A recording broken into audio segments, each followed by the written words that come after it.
And in this episode, I had every intention of it being the final polish and wax as part of episode 50. Unfortunately, episode 50 is going to be about that damn brake caliper again. It's possible that I can't fix it, but I'm going to try and see if I can unseize it. And this is the way I'm going to try it. So if you've got a sticking brake caliper on whatever car you've got, if it's a brake caliper, disc and caliper setup, then I would advise you try this, take it on a test drive, see if it works. If it doesn't, new calipers. Naturally, the other thing you can do is buy a rebuild kit with new pistons and seals, but do you know what? You might as well just get brand new calipers. They're not that much more expensive, unless it's a particularly rare car where you just can't get those things off the shelf. Then fair enough, then a rebuild job, it has to be done. But for cars like a Rover, a Ford, a Vauxhall, BMW, generic car manufacturers, they're everywhere. Remanufactured stuff, new stuff. So I've got these options, but we're going to give this a crack to see if we can actually save some pennies. Right, they are 14 mils. Remember, these sliders are brand new. So before anybody says the sliders were replaced in a previous episode, that is not the issue we are experiencing. Sometimes when you've got seized brake caliper, or partially seized I should say, it can be the sliders are not doing their job properly. In that case, your pads will be more uneven. So basically this pad on the inside will be more worn and this side won't be worn at all. But you only notice that after a long period of time. Okay, lovely.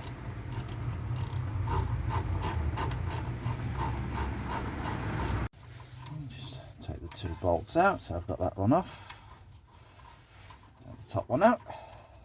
That copper ease has done a really good job. The copper ease, I'm going to put a tiny bit more on before we start. Now those sliders are absolutely fine. Right, what we're going to do now is just leer away on the actual caliper. So just get a pry bar in.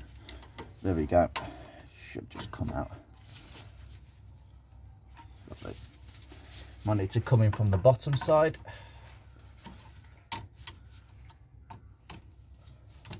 Yeah. Might be a bit tricky this because the pads are in tight.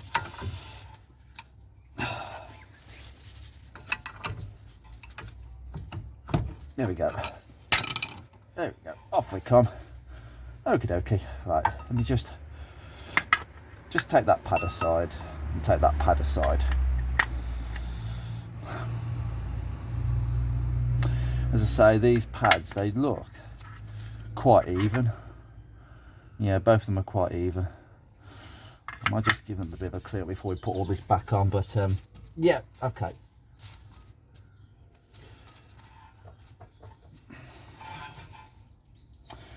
Right, so what we've got to do is I've got to retract. You've got this shim here. I don't know why. I'll put that shim over there for now. We've got to retract this piston. Now, my first attempt, the seal doesn't look that bad actually. But what I'm going to do now is I'm going to open up the cap on the brake reservoir. Well, I'll do that later. My next stage is to gently put your foot on the brake pedal. I need to get this piston out and then I'm going to push it back in.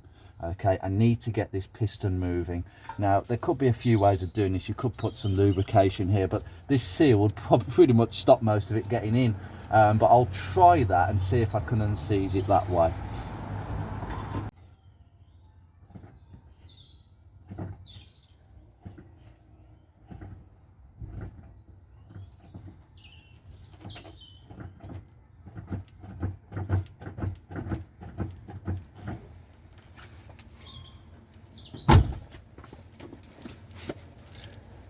Well, I tell you what, if that's moved,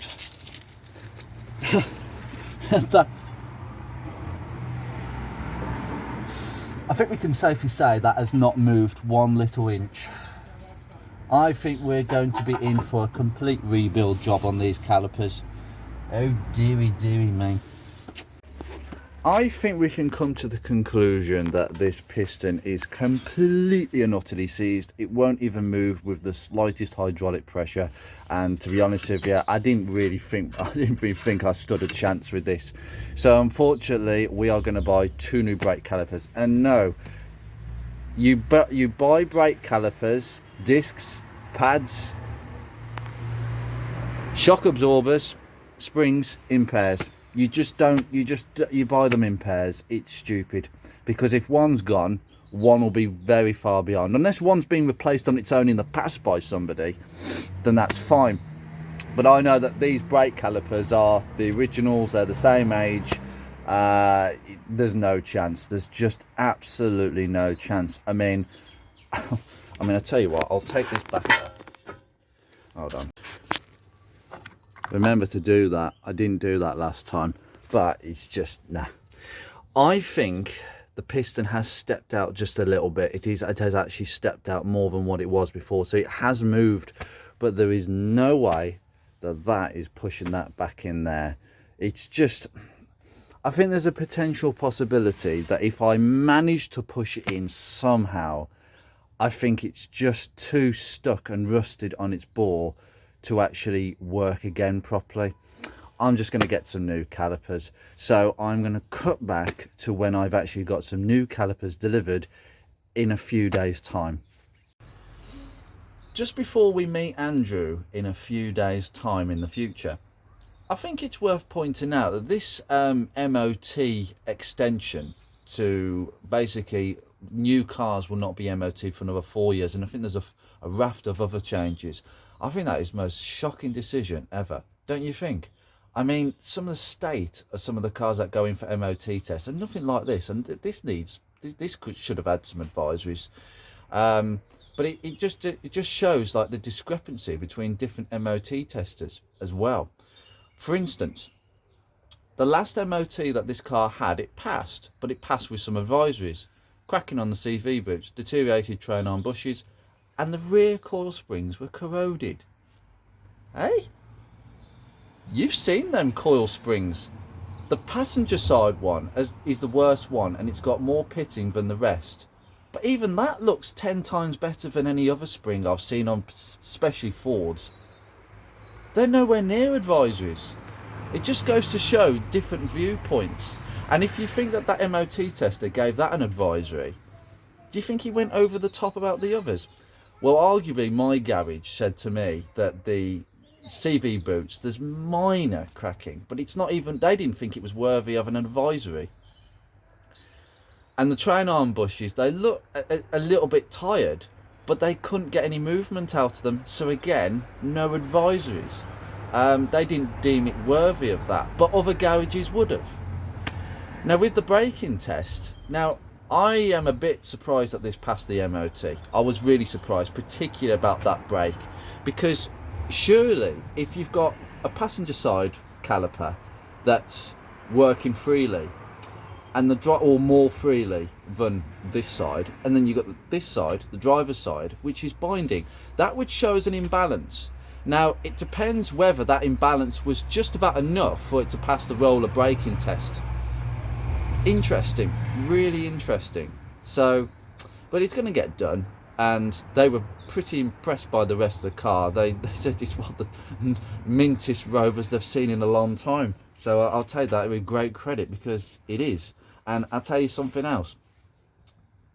Arguably, I'm going to take this to the Pride of Longbridge in a couple of months, or I think a month from when this video actually comes up. My videos are staggered, but we're getting close to the Pride of Longbridge at the moment, and this car will be shown with a load of beautiful examples, probably the best examples that are on the road. I'd argue that this Rover 45, ignoring that bonnet with those micro blistering, this has got to be in the top bracket, and it is pretty close if it isn't. Anyway, I'll see you in a few days' time.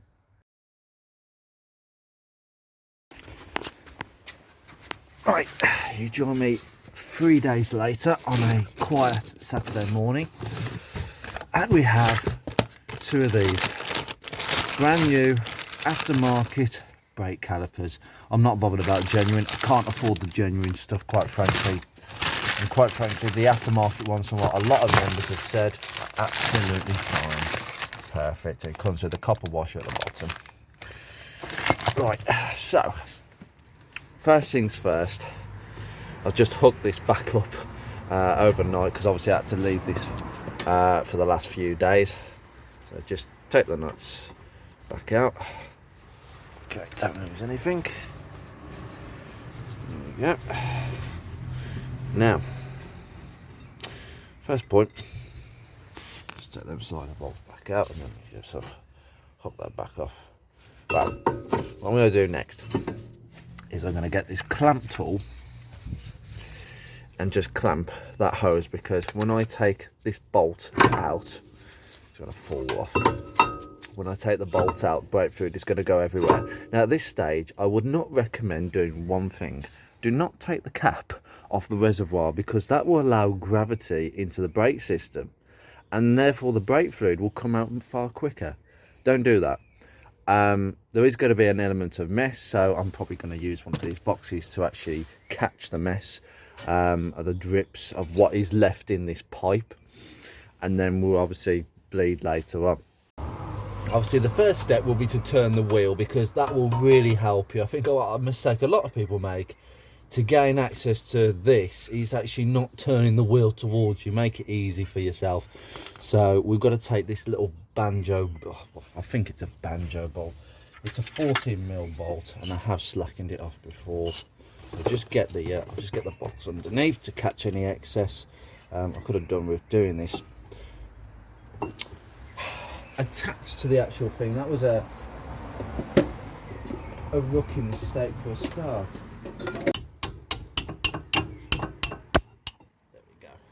It would have been easy to actually keep the caliper on the wheel before cracking this off. I will give that advice, just so you are aware. So now, to limit the amount of brake fluid, just put this around, and just, it doesn't really matter where that goes, to be honest with it. That's got to go around the outside, this little clampy thing, and push in. Lovely. There you go. That's now tight, as you can see on camera. I'll just lift you up there a little bit, okay? Sorry, my tripod's a bit loose today. Therefore, that is clamped down. It's just pushing up enough to stop the fluid coming through. So the only loss of fluid will be in this section of pipe. And this is obviously the area that you're going to be bleeding and replenishing later on.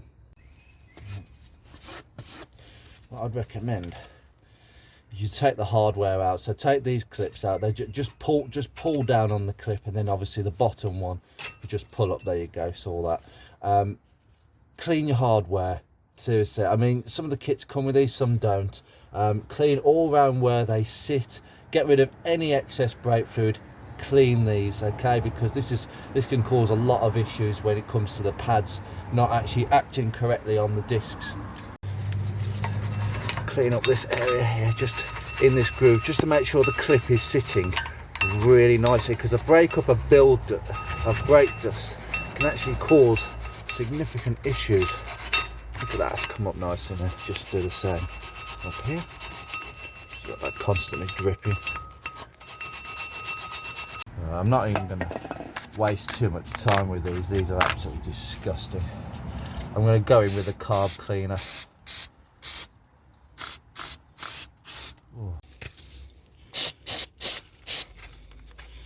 This is the back, this is the front side. Good. Just goes to show, wear a couple of layers of gloves for this, because it's going to get messy. Always clean your hardware, guys. Best advice I have, whatever car it is, whatever style, shims or clips, clean, clean, clean. Even carb cleaner is struggling to actually get some of this out. Just having to go really thoroughly into the corners to get as much out as possible. I mean, this has come up quite nice. There's a few little areas here and there, but that's as clean as what you really want it. Doesn't have to be spick and span, but as long as the major stuff is gone on both sides, not just the front, the back side where it sits on the caliper.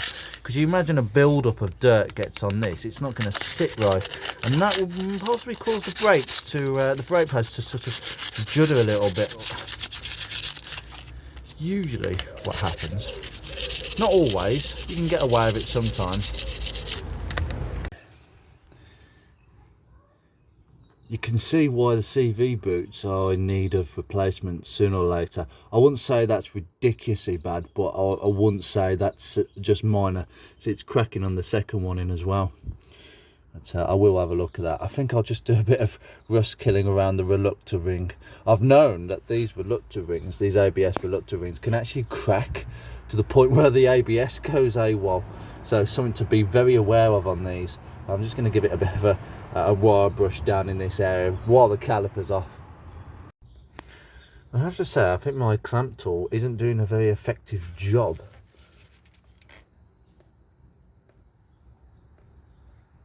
Oh, it's just about slowed it down. It's not actually clamping as much as what I thought.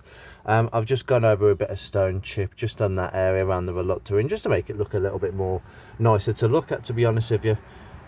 Obviously the CV boot's going to be changed, but that's a story for another day.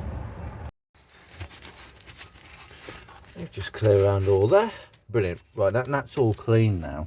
So the next thing to do is pop on these pads. Now obviously this one on the back side. Now what we are going to do is we're going to put some brake cleaner grease on the back of these. So I'm just going to put that one there. But this one has to have the grease on it. Now ideally what I want to do is just grease the ears up a little bit, but I'm just going to put these back in. Can be a bit fiddly this, I think. There we go, done. That's sitting nicely in there. Okay, and then the next one will just sit on the other side. Wonder if I had it the other way around. Just put a tag in. Good. Okay, lovely. Again, just open up this stuff. There we go. This is the stuff I use, ceramic grease. I don't use copperies for the back of pads because this stuff is more superior.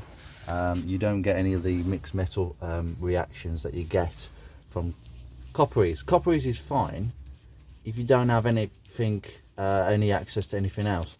Just put a smear of this at the back, okay? Just here. You don't need to go really everywhere. Just put a smear there, and then I'll go on the back side here. Just, even though this is not on the piston side of things. Lovely.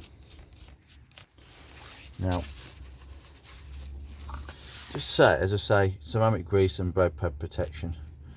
You just put it everywhere. Now, what I am going to do is I'm going to put some copper grease on the ledges here, because I don't necessarily think that this would be the best thing for this. Just where the actual ears sit. Important to note that the one with the wear indicator goes on the inside, okay? This is the piston side. Okay, it's nice in there. Just make sure it fits in nicely. Don't know why it's not going in snugly. There we go, it goes in nicely there. So that clip was a bit funny just then. And then the outer one, there we go, slips in nicely. Lovely. That's what you want, okay? Held in nice and snugly. Now, what I have actually forgotten to do, that was just for demonstration purposes. I'm just going to whip it back out now. Put a bit of copperies just there and there. Don't let it touch the brake pads. I mean, you can put it on the ears just there and just there, and then you can slip it in. Okay, same on the back side. Don't touch the brake discs. Put some on the ears, some here, just the lightest smearing, because you've got it on both surfaces. That way it's much better. There you go, that went in much nicer. Clean my hands. Messy stuff. This is just, let's say, a bit of ceramic has gone over that way. Right, now we are ready for the caliper to actually go back on. So if I just whip the box out, right, and the shim's just fallen straight out, wasn't actually sitting in properly. Sometimes these legs, you have to push them out a bit, because I think it wasn't actually clicking in perfectly then. See now, still not right. Hold on, just a little bit of adjustment required, just to push the leg slightly out so that it actually clicks in. I think that was half the problem. I'll just push that back in now. It won't actually go back in, which is a good sign. There we go. I've just done that down there. So now, yeah, that's fine. Just go over again. Just be as full as you can when you're doing this job. Then just try and marry everything together.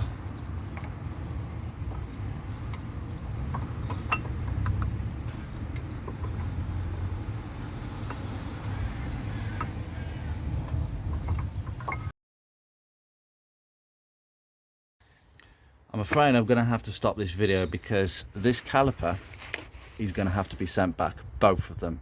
They are literally too small. They're 5mm too small. They will not fit over those brake pads.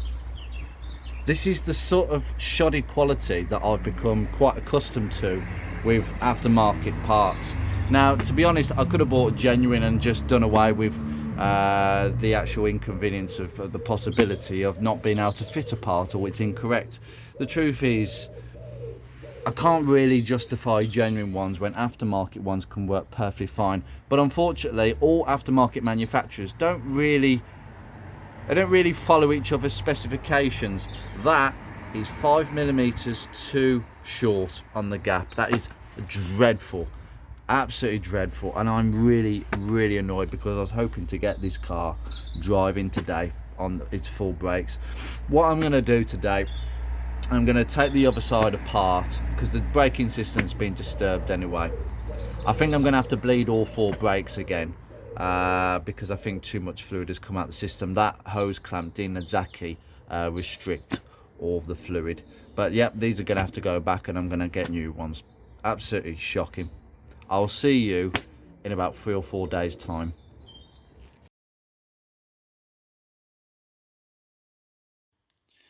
And just so you're aware, if you have a Rover 45, you're looking for front brake calipers, aftermarket ones are perfectly fine. It's just obviously this is a case of a manufacturer fault. Premier, well, this is the box it comes in, okay. Premier, 2x Premier front brake calipers sold by RTG. Now RTG, to be fair, I've had very little issues with, so I've messaged them to tell them the problem. Maybe I'll just send them back and get a refund. It might be just a case that it was a manufacturer fault, but I'm not being funny. They're saying that they've got loads of these available. Well, I'll tell you something, people are going to have some severe problems unless, this is the thing, if you had old brake pads and you were just fitting the old ones that had worn down quite a bit, then these would fit perfectly fine. But as soon as you put brand new thick, fat brake pads in your car, they won't fit. Oh, God. And it's nothing to do with the brake pads either, because they fit on the old one perfectly fine. And as I say, these are visibly, in that length, they are 4mm shorter, around about that. That's just shocking machining.